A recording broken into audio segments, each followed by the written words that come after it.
2v2 or 3v3, but by bringing over a numbers advantage. Oh my god.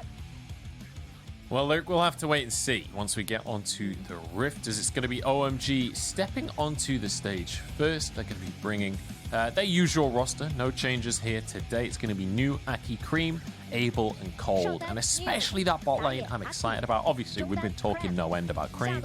Aki as well, a rookie coming in this year, came in during spring, and I feel like has had hit and miss performances, right? We have had some good games from Aki, but generally speaking, especially in spring, you know, the team didn't do so hot. It's difficult to have individual standout performances when your team generally is struggling. So we'll see what we get out from him today. And Nu's been having a pretty good split for himself as well. But Dream lights up. I missed the last word of that, but TT stepping onto the stage here. It's going to be launching Xiaopeng. I believe it's in the mid lane here, Sam D, and then Put. Yeah, and I mean, TT, I think they're a pretty known quantity in terms of you're looking towards Xiaopeng and Sam D.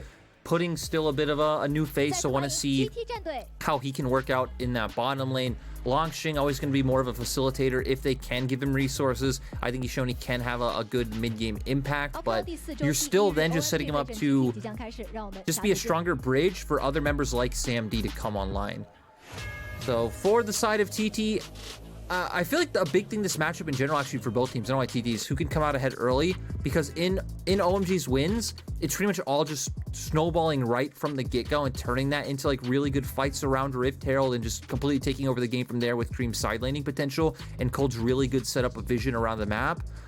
For TT though, I mean, they haven't been winning all that much, but in their games, it's pretty much been exclusively we snowball through Xiaopeng ganking, and we turn that into, you know, hopefully a decisive win. Up against V5, we did have a game that was pretty dominant coming out from them, but also I'd say a rougher game, a closer game coming out. But the fact that they were also able to take a game off LNG just by hard camping mid and top and setting both Icon and Ale behind is an incredible feat in itself. Yeah, it certainly is. And I do think when you talk about that jungle matchup as well, Aki has looked okay in this meta with things like the Xin Zhao, things like the Rumble. These seem to be the champions that he is most willing to go through. Obviously, the Udyr as well, but it does feel to me like we're seeing less and less Udyr as the weeks go on. He was very popular right at the start of the split, but it feels like he's falling further and further out of the meta. With the exception of a couple of players still really like to play him. But I do feel like Aki, if he is set up by a solo lane, it's like if Nu and Cream play with him, he can succeed individually as a jungler, and I think he can have really great carrying performances. The nervousness I have is the coordination from OMG. In these dive compositions, in the team fights, they've looked coordinated. Can they look coordinated in early game skirmishes around the lanes when we have TT causing chaos and Xiaopeng getting in amongst the ranks? That's going to be the question as we head towards our draft here, Lyric, for game number 1, and instantly Akali banned away from TT. That is some respect right there to Cream. And I think looking at OMG right now, they need to ban out the Lee Sin. Xiaopeng actually has a 100% win rate on the Lee Sin, and they've triple flexed it between, you know, Longxing, Xiaopeng, and Yez also picked up a win on that one as well. So to me, when I look at TT, I think it is their most defining champion. OMG will take that one away. We do still have the set open as what you would think of as the go-to pick. Has pulled that one out a few games for himself. We have seen the Nocturne Prio drop off a little bit, but surprisingly, we're going to see the Lulu come out, so we can expect to see a Lulu Kog'Maw composition. We've only seen it once out from TT. It was played when Patch was still on the roster, but OMG maybe just gonna, you know, say, hey, we know what you're doing, or maybe actually commit to taking that one away. I don't really know what you would pair it with if you did, but yeah, I feel like we've seen crazier things done. I guess you could play like Armor or something maybe, but they're gonna go with the Ezreal. Not too surprising on that one. Just played to try and outrange the Kog'Maw during the laning phase. And you know, I talked a big talk about how Udyr was falling out of the meta, but ultimately it is one of Aki's most played. It's almost tied with his most played. He's played it 3 times so far the split, but it is the Nocturne that's locked in. In the end, I was baited and outsmarted, and you'd expect that Nocturne to go towards Nu. I really like this as well because I feel like OMG were the first team that made people kind of drop their Lulu Kog'Maw prio in the LPL for the fact that we saw it come out against OMG, and then OMG pulled out Nocturne, they pulled out Silas, or they pulled out Akali, and that's when they showed everyone, hey, you know, we're just going to pick champions that can traverse the front line, get right onto Kog'Maw, instantly take him out of the game, and then what are you able to do? So, like you're saying, probably going to go up towards noon on the top side. He's already played it 3 games, but always potential chance of a flex. For TT, they're going to go towards Xin Zhao, so keeping Xiaopeng on something that does bring early game pressure, but at the same time, you know, if you use your ult correctly, can also try to keep your Kog'Maw safe as well as provide a bit of engage later on. Fasada's going to be there as the answer, and the blind pick in that mid lane. Unless we see a Lulu mid, we have seen a little bit of Lulu mid, but with a Kog'Maw, you'd anticipate that is definitely going to be a support. Xiaopeng goes with the Xin Zhao here as Ryze is banned off of the table. Cream looking to be set up with a good matchup in that mid lane. And right now, there's a lot of dive here from OMG. I do like what TT have in their first rotation though, right? I feel like if you're playing Kog'Maw Lulu, Xin Zhao is definitely the correct jungler to pair with that. But I have to ask Lyric, how do you round this composition out? How do you set Sam D up for success on the Kog'Maw?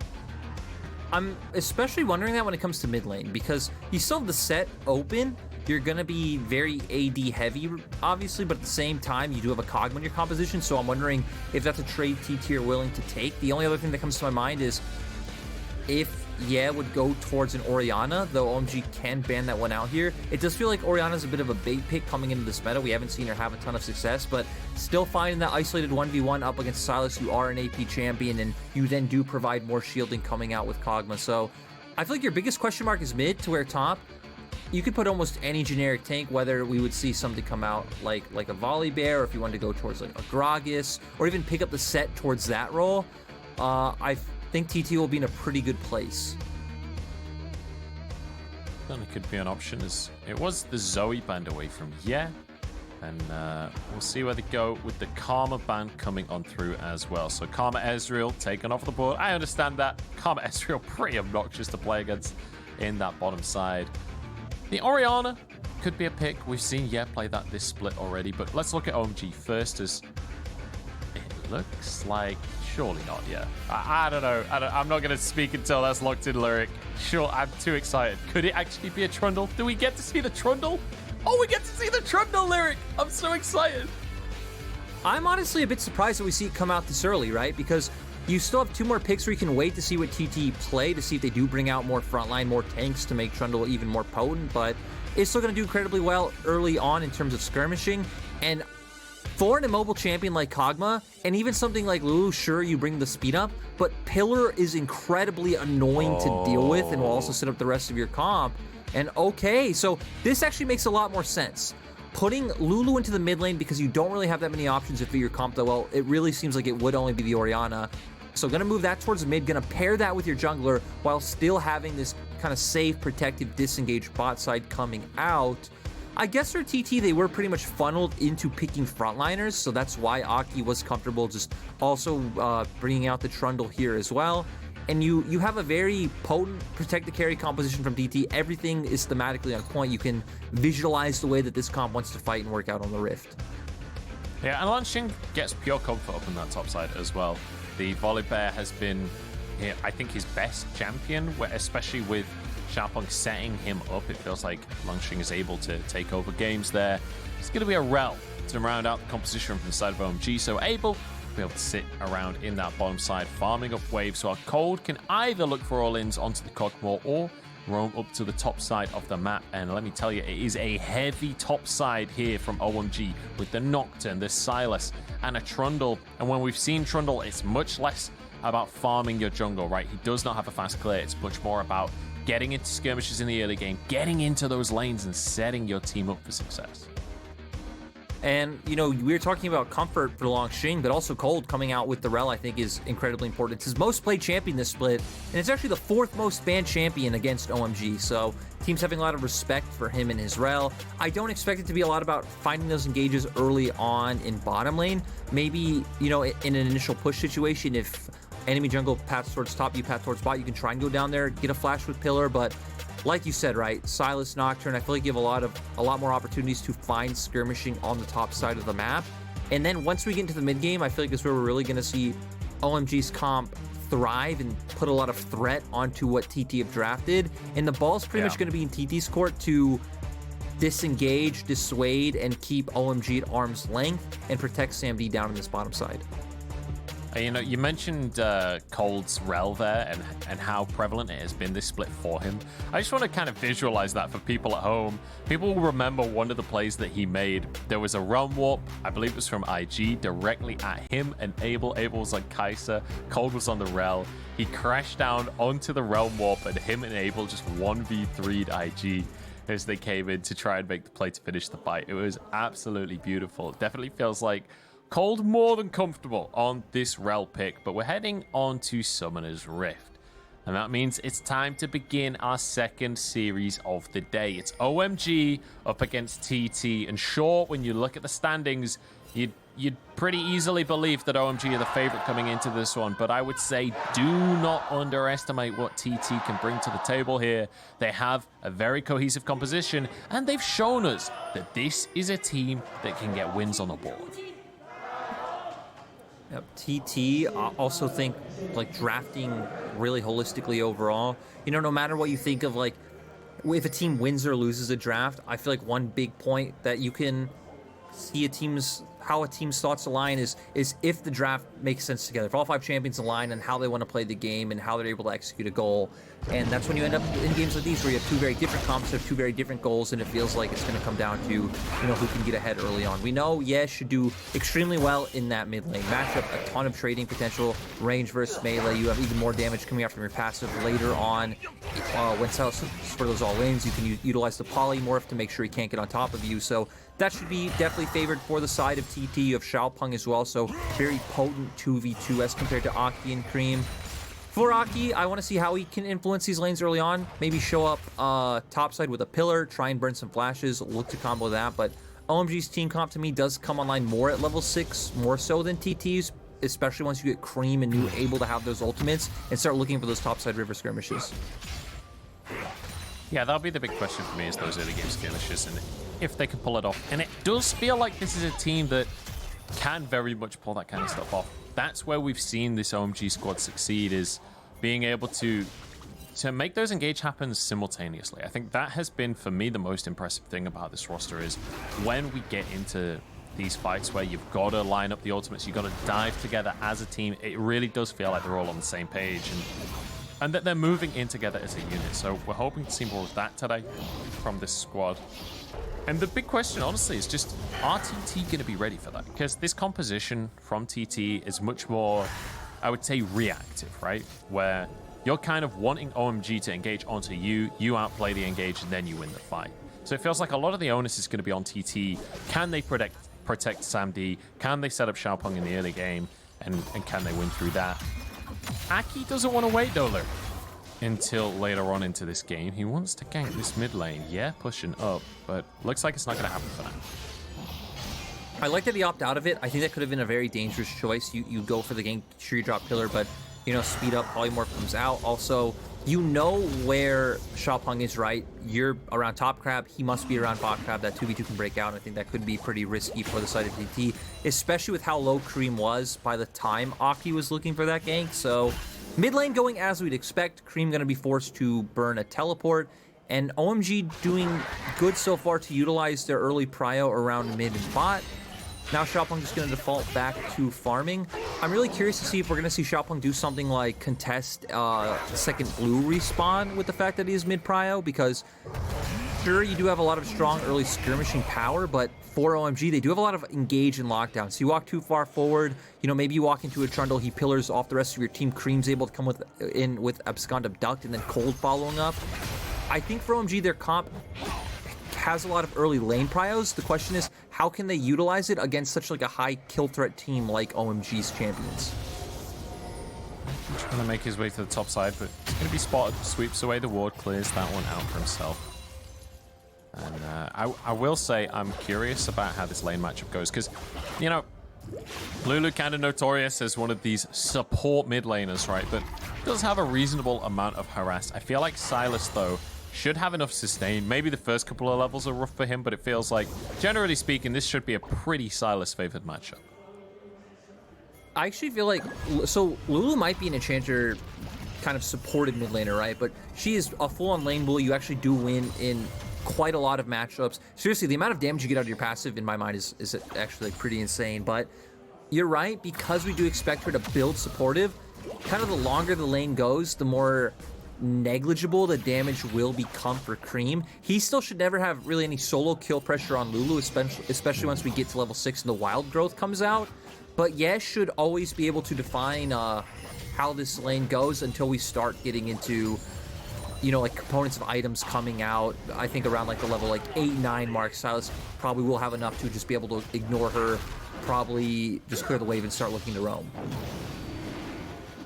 Well, Xiaopeng has moved his way down towards his bottom side of the map, and he will start this Drake up. And I mean, yeah, it's going to go for the reset, but he does have TP available. Aki is well aware of what's going on here. They know that the Dragon has been started. They had a ward as it started, but I don't think they'll be able to get here in time to contest for this one, with Pudding there alongside Xiaopeng, helping him out. Did the Drake just kind of reset but not reset? Just do a knockback again? That was kind of strange. That it was, and oh, we actually pan off bot lane as nothing happens, actually. We do see Xiaopeng back away, but I'm a little bit surprised because TT are actually just doing the stock and standard with their composition. You know, here in the LPL, when you have lanes that have prio, my mind just instantly goes to, okay, where are we invading? Where are we fighting? What's going on? But TT realized, hey, we don't actually need to force any of that stuff with our prio. We can just utilize that to enhance our scaling even more. Just keep on farming, keep stacking these neutral objectives like Drake's. They do that, and they're just going to be fine. They're completely happy with laning phases being isolated because they are doing so well in those 1v1s. And as long as any early 2v2s or 3v3s don't break out, it feels like TT are just passively winning more and more. New and launching, going for a bit of a heavy trade on the top side. It's going to be pretty even across the board, honestly. Like, CS numbers, pretty much exactly even. Literally in every single lane. Even in support, the CS numbers are basically even here. And we have an exceptionally quiet early game for ourselves here, Mr. Lyric. But we'll see if that continues, because the thing that you mentioned earlier was OMG's level 6 is one of the most important parts of this game, because Silas hitting level 6 with Nocturne especially hitting level 6 does feel like they can start to enact themselves on the map. And Herald is going to come up in 30 seconds. I feel like that could be the catalyst here for OMG. Yeah, and that's where you really want to see them take advantage, right? Because when we're talking about the game being even right now, right, the longer this game goes, a game being even is actually a slight gold advantage for TT, with the fact that they do outscale, with the fact that their comp actually does work really well into what OMG have picked. Nocturnal comes out on the cog, but guess what? Brahm's right next to him. You also have a wild growth. You have champions like Volibear that can just kind of stand next to their Kog'Maw, play this healing role, you turn, you kill the Nocturne. TT's comp, I feel like, has a lot of great tools to deal with what OMG have drafted, so you hope to see OMG be the one to force when the opportunity presents itself, but TT right now, utilizing their bot lane prio, making their way up first. They have tempo advantage. OMG are positioned to fight, though, especially Nu does have his ultimate available. Yeah, they just don't have an AD carry here just yet, and Aki is forced away. Lanxing jumps on top of him, cold re-engages onto the backline. Look at them go straight on towards Samdi. He flashes out, but Nu should finish this kill off. Cream still going strong. Wild growth on himself, Pudding in the middle of everyone, low on HP. In goes Cold, stunned up, taking out TT. Grouping together and working as a squad. The teamwork is beautiful to witness as Cream taken out of the fight, and TT start things off well.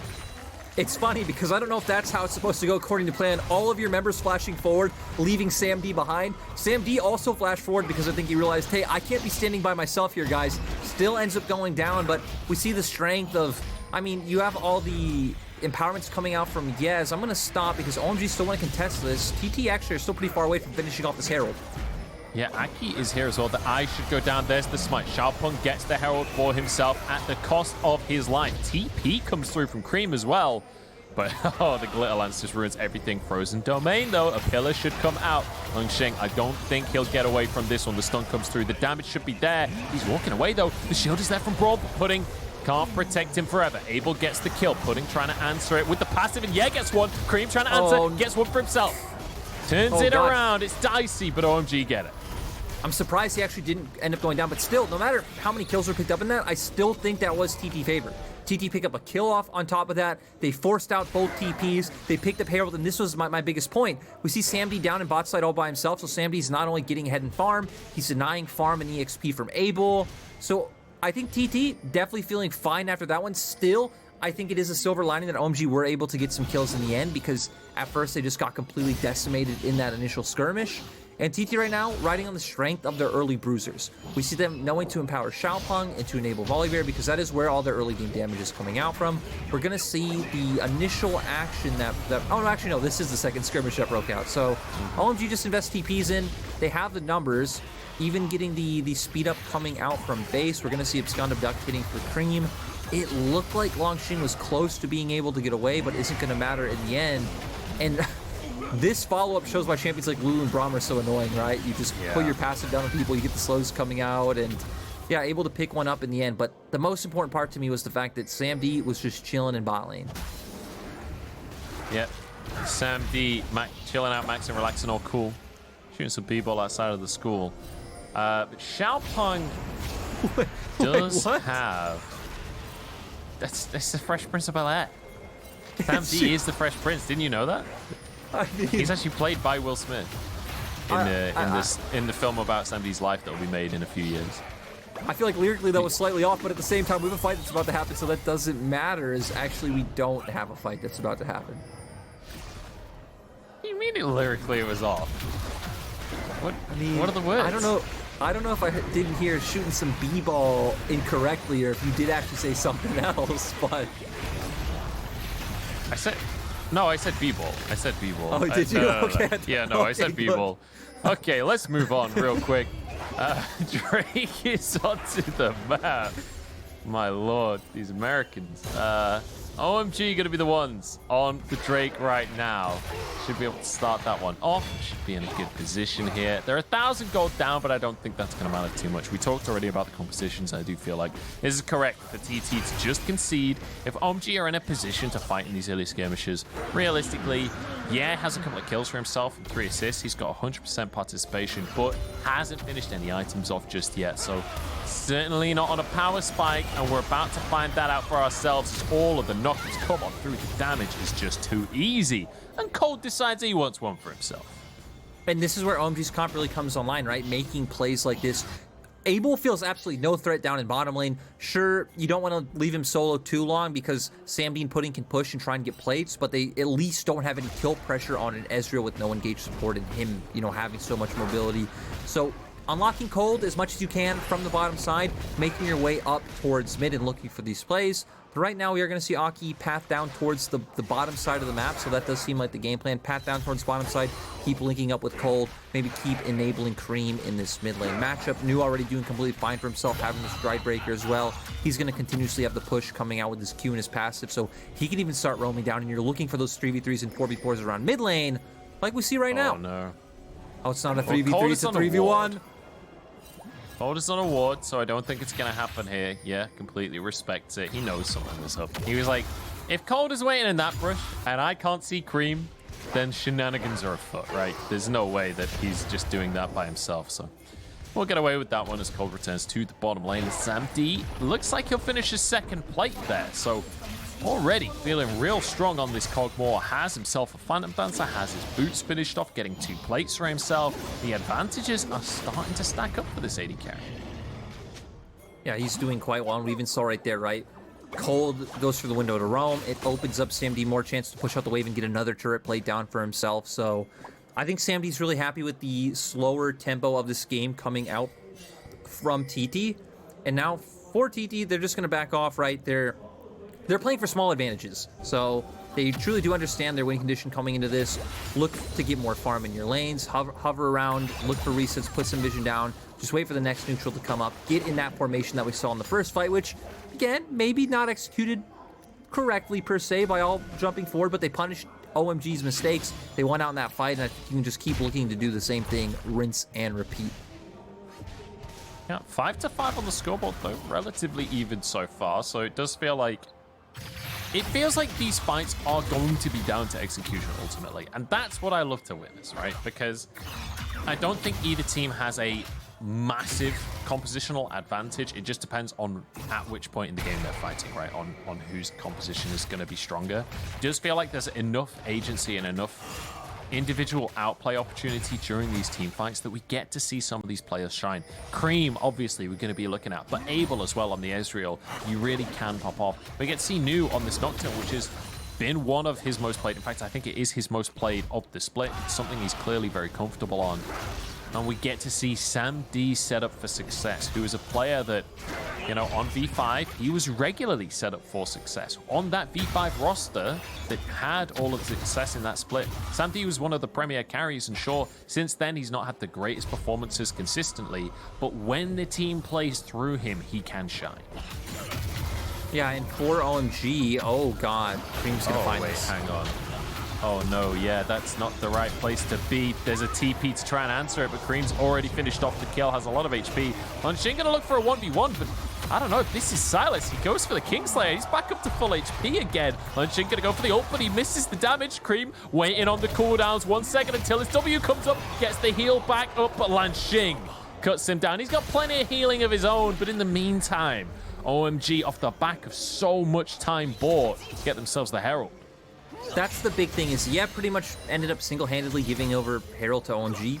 A bit sad to say, which is a greedy recall location, right? Recalled right next to his tower. Cream notices it. Cream's able to walk up. And the second you go for that, and Lanxing specifically has to go for the TP, it's like, okay, you're forfeiting Herald. If you don't send Lanxing down with the TP, right, you're giving bot side tower down to Cream, and then you're still only fighting a 4v4 without your Lulu, so your comp isn't as potent as it should be. So that's a very good example of how one mistake can, like, pretty much cost your comp everything. We're going to see this come out, just punishes him with the Q. Doesn't even need a chain CC first, which is what you'll normally see Silas do, to make sure that Q2 is able to hit. And, yeah, nice on him to punish that recall from Ye. And I think a really important factor as well, you're talking about kind of the chain of events. Let's just entertain the idea that Lanxing doesn't TP to contest Cream on the tower, right? It's not even just that Cream gets bot lane tower. It's Cream has TP. So it's not even a 4v4 for Herald. You still lose the Herald in both scenarios. Just this way you don't lose a Herald and potentially a bottom lane tower as well. So I feel like it was the only option available for TT to have to answer the play on the bot side with their TP. Lose the Herald, and now that Herald will go in the bot side. The tower that we were talking about will get charged. Cream should finish that one off. Drake is on the map as well, so with Herald pushing beyond the tier 1, you'd expect OMG are the ones that should be able to pick that Drake up. Definitely, and now I feel like for TT, the good thing for them is they do have all their ultimates available. Looks like Xiaopeng wants to try and find Prio through bot side first by trying to punish Cream, but they're not going to be able to do that. So OMG going to be in river first. TT's composition not phenomenal at running into OMG. You're just going to get into this position where you're running forward. You're going to give New a chance to find the paranoia. And I feel like importantly, what we're looking for OMG is what you were hitting on our early game that you love about them, is the coordinated dive into the back line to come out. It is going to be difficult though. Yeah, and Pudding, both of them literally on champions designed to keep Sam D alive. You can see the Shurelya's finished for Yeah. You can see the Aegis finished for Pudding. Both items to try and keep Sam D alive. Question is, will they be able to make it happen? They start the Drake off, they immediately change their mind as OMG threaten a fight.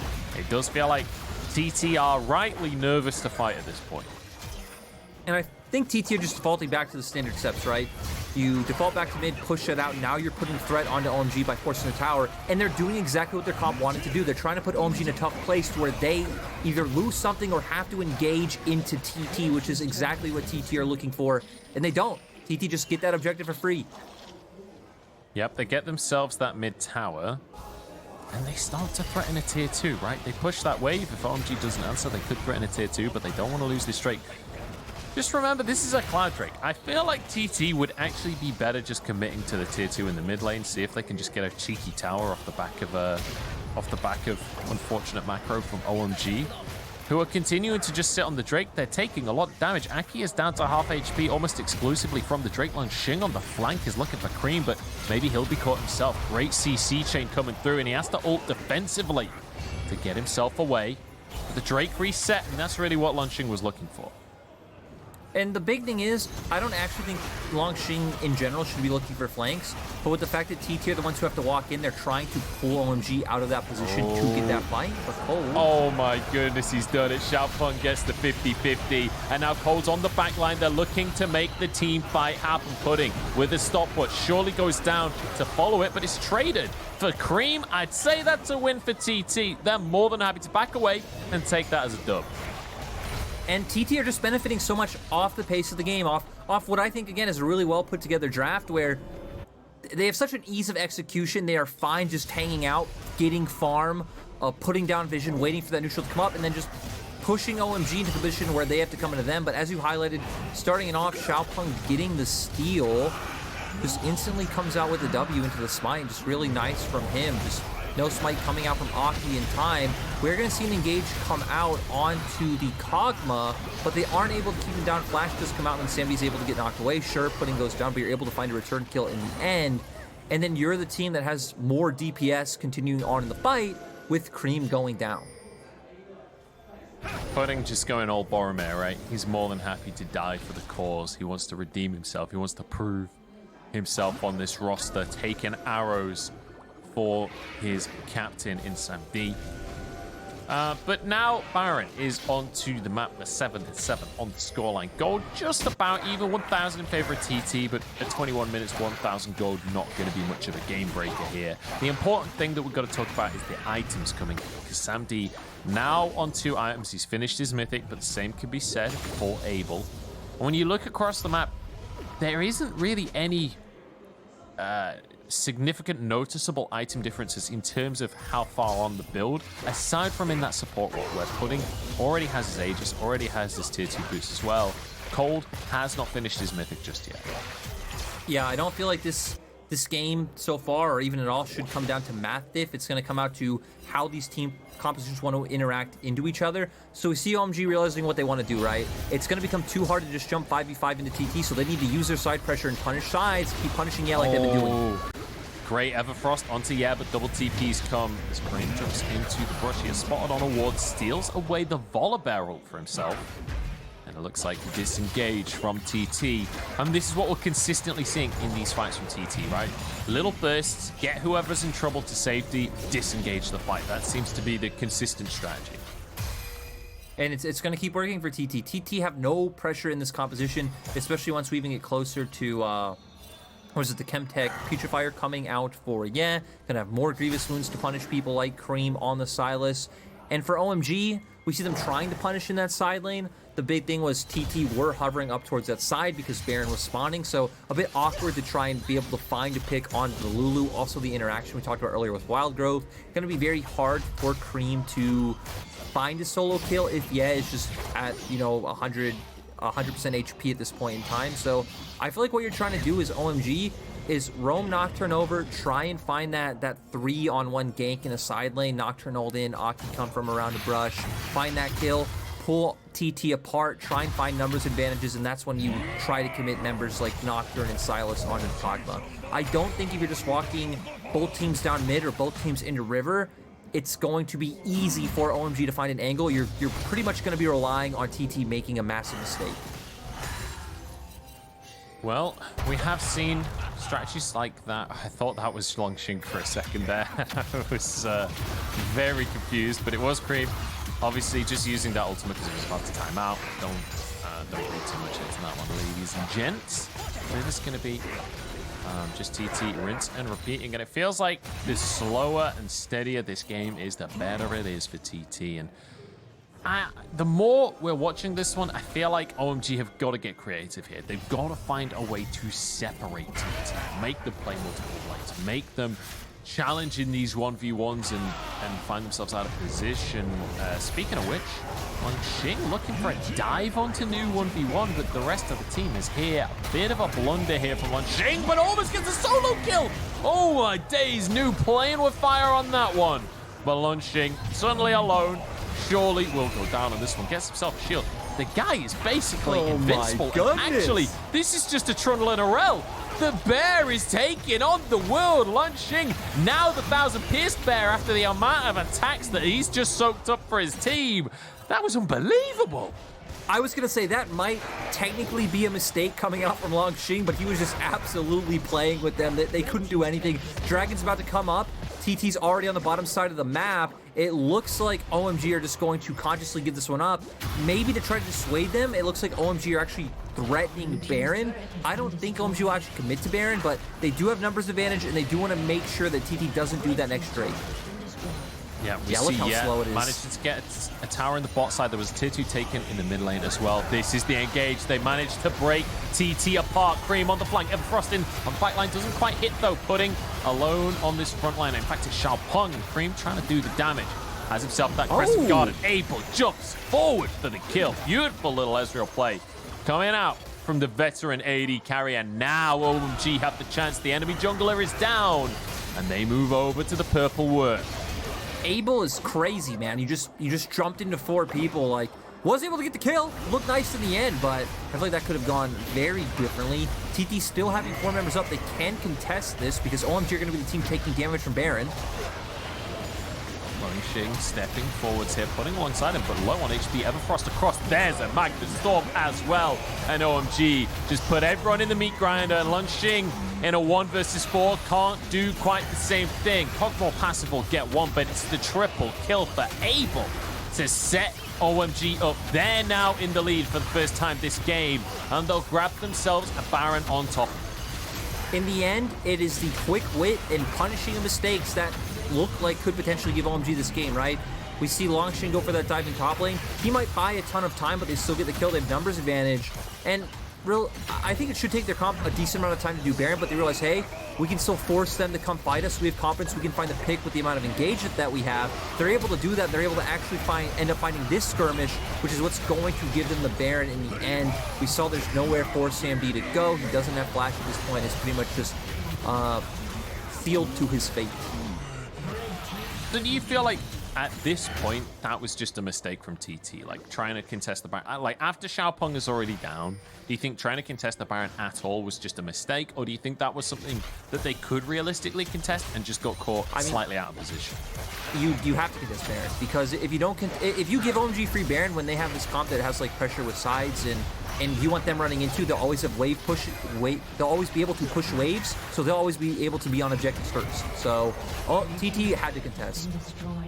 Okay, so it's less about the siege that Baron offers and more about the priority in the lanes that allows you to get more off the back of the Baron. So even though it's the Baron that theoretically affects the lanes, it's more about the neutral objectives off the back of it that OMG are going to be able to get. Cream looking for Xiaopeng in the jungle. He will back away, keep himself alive. You can see New split pushing in the bottom side right here. And Abel gets to just sit on the tower. He's an Ezreal, loves to be in these situations where he can just consistently blast out those Qs and Ws, deal damage, and rotate to the bottom side. OMG looking for a pick onto Longxing. He is tanky and has to use that ult to give himself safety. Cold could have gone too far on this one. Has to use his Aegis.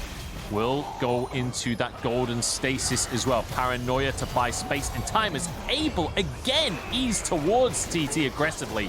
This guy is not afraid. Another Q onto, yeah, Abel is popping off on these fights. And in the meantime, Cream pushing in the mid lane. OMG out of nowhere have come onto the map and are tearing TT limb from limb here as they push into the base. This will be 2 inhibs, and honestly, if TT aren't careful, if someone goes down, this could be the game, because OMG don't look like they're showing any signs of stopping right now.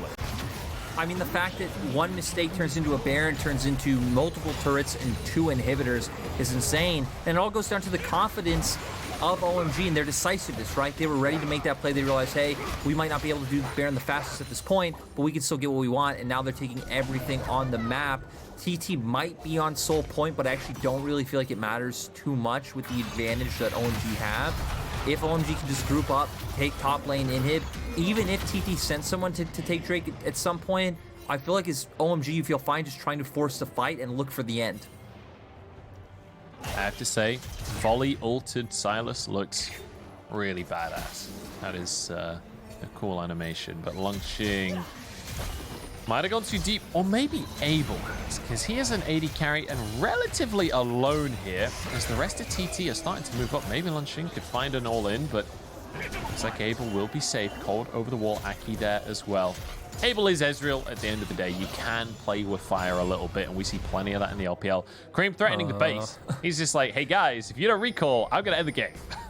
Yeah, and I mean, also giving OMG a massive tempo advantage. Ooh, okay. Sam D not going to be spotted or caught out by Cream because that could have been really awkward. But with the push they get mid and bot, it's going to open up top lane turret. So OMG doing a fantastic job now of like synchronizing these waves, pulling TT across the map, and opening themselves up to be able to take these structures. Oh god, Longxing. And that's the big tank. Cream able to just half health him so easily. It's kind of terrifying to have to deal with. And on the top side, Abel is just... he's monstrously huge. He's picking up all of the kills in these fights. He has so many items that it's really, really difficult to contest him. Even without the Baron, like the Super's pushing in. Yeah, taking a true shot barrage to the face. The Essence Flux onto the tower. I mean, it's almost down. Longxing on the flank, though. Maybe they get onto Abel. This is the pick that they needed. The cleanse used, but Gumba stop onto the AD carry. And 1,000 gold into Longxing's pocket. Cream's in the base. They're just going to end things. I think Noob is alongside him there, and they should be able to just end the game. Sod your flank, Longxing. OMG, they just want to take down the Nexus. And that is so heartbreaking for TT. Man, I love the calls coming out from OMG at the end of this one, from the Baron to like how they're setting up waves to threaten the base to just go in for that when they're like, hey, Polymere's back there. They're all running forward.